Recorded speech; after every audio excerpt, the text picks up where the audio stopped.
I just upon this thread through my research is, oh, this safe entry, if never check out, police will catch. What happens if I forget to check out?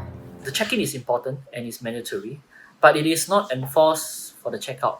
Yeah, I think probably the regulators know the operational issues, like if you want to enforce checkout. Imagine when you go to supermarket, you probably are going in with your two hands empty, but when you're out of the supermarket, right, your hands are actually full with all the plastic bags and all the carriers. So how is it possible for people to still be able to check out? I think there's some they acknowledge that it may not be so as simple. So I don't think you will find policemen at your doorstep if you don't check out, but it is encouraged because when they know the timing, right, it is more accurate for the contact tracing purposes. So it's like mandatory check-in, but we best effort to check out, essentially. Best effort lah, but Singaporeans are quite conscious about that. So I think that it can be better. So you are encouraged by the checkout numbers, like, essentially. Is that what We're you mean? encouraged, but I think it can be better. It's not 100%, Okay. you can never see that. I'm Etienne, producer here at GovTech, and today I have with me Roland and Lisun from the Safe Entry team. Hi Chen. I'm Roland from GovTech NDI.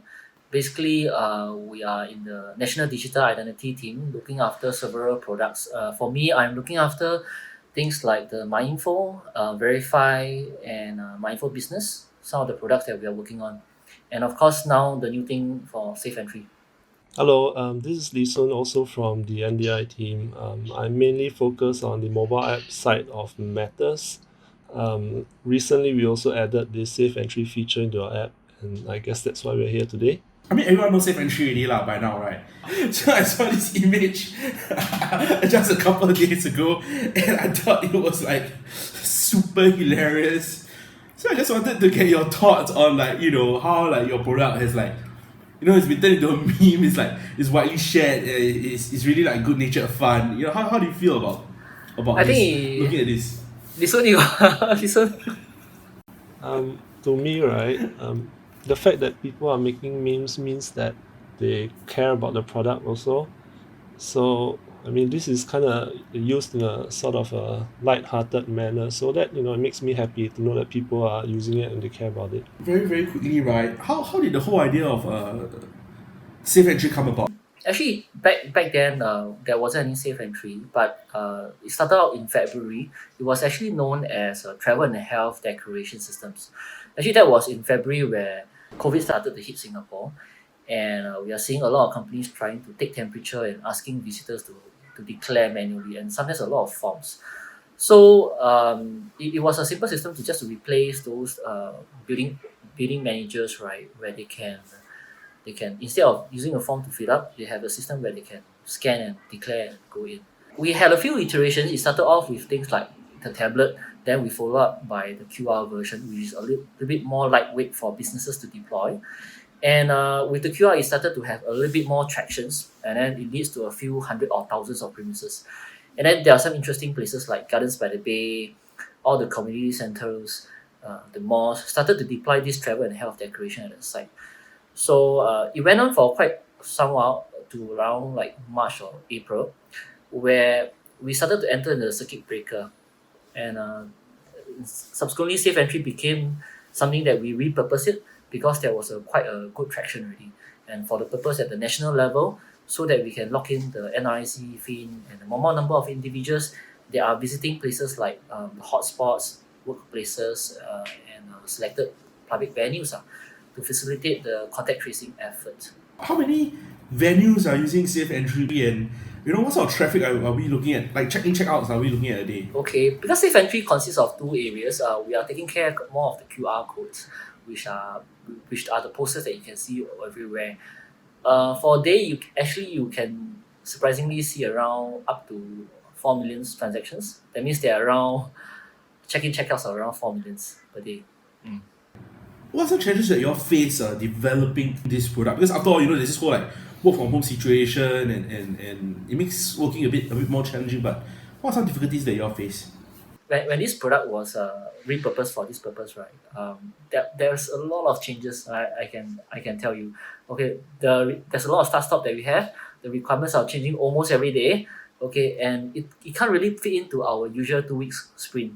Okay, so in fact we do almost daily deployments. Okay, and we have actually two sets of audience that we are looking at for these particular systems. What the usual citizens will see are the one that they check in check out, which are the normal citizens users. The other portion of the cloud that we are handling is the businesses, because the businesses and the government agencies are the one that actually applies for the QR codes. Yeah. So there are two sets of audiences that we are looking. We need to juggle the priorities among these two. So maybe you can explain a bit more, right? So okay, I think it's very clear. Like citizen day in day out, they use safe entry, but then you mentioned there is a second part, which is the business side. Maybe you can explain a little more so that our audience can understand what you all actually mean. Correct. So we basically the other product that we are actually taking care of is the onboarding self-service portal. So businesses basically go into the portal to apply to get their QR code. So they will just have to log in via Corpass to make sure that this is from that company, and then they will just apply online by filling up a few fields, and they can get it in a few minutes time. So do we know how many companies have onboarded through this period? They are in the six figure, okay, because almost every businesses will have to come in to get the QR code that's specific to their locations. And often the case, it is not only one location. Like the franchises that we see, like McDonald's and things like that, is all over the whole Singapore. So they have to apply for multiple QRs. So were there any challenges with the onboarding in terms of like a huge rush to onboard their businesses? When the announcement was made for Safe Entry, we weren't really prepared for the onboarding. We were focusing on the citizen side of the apps. So for the first few days of the implementation, we were doing backend provisioning for the first few days, and that's like thousands. Subsequently, we were filling up with all the different modules working from an agile point of view to fill up some of the functionality that we can do. Yep, it takes time, lah. Okay. Yeah. Yeah. So what are some of the feedback that you all have received regarding safe entry actually? Off the top of my head, right, I think when we first started, there were a lot of users facing issues with scanning QR codes because QR scanner apps, they work differently. So we actually had to make some recommendations of which QR scanner apps to use and publicize these materials. After that, we also enhanced the SingPass mobile app to process the same safe entry QR codes. So there are upsides to using the mobile app. Besides allowing them to skip, the information entering phase where you have to key in your name and mobile number. I think the app also provides the added benefit, compared to a generic QR scanner app, is that we can actually check and verify that the QR code is actually legitimate. While using an app is not for everyone, it does make checking in and out easier. For our listeners and viewers who are not aware, maybe you can run through how simple it is to actually check in using SPM, the SingPass mobile app. Yep. If you use SingPass Mobile to check in, right, there are actually two ways you can do so. First is you can use the geolocation feature that I talked about earlier. Second is you can use your in-app camera and scan a QR code at the premise or location that you're at. So both ways, right, will lead you down the same path. You will get to confirm that you are actually at the location and declare some of that stuff, and then you are actually just checked in. It's pretty. Usually I take about 5 to 6 seconds to complete the whole transaction. And also, lastly, something that a few of our users had a misconception about is that they thought that they needed to use the mobile app to scan a QR code when they check out, but actually it's much more simpler than that.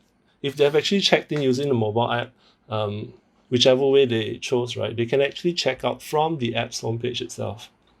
How do you feel when you see like citizen-generated content on your product online? Sharing like how it's better to use. I do browse through some of the EDMWs, some only lah. Okay, there are actually really very helpful citizens out there trying to help each other to understand how to use seriously. And in fact, some of our observations like enabling or disabling the cookies, right, was actually mentioned in some of the forums out there, which then we realized that because that someone disabled something that causes the thing doesn't work. Yeah. So sometimes the social medias really help us in the product development. It's like a social media feedback loop. Yeah. These are the ones that we do look out for to learn something from there. Although I didn't comment.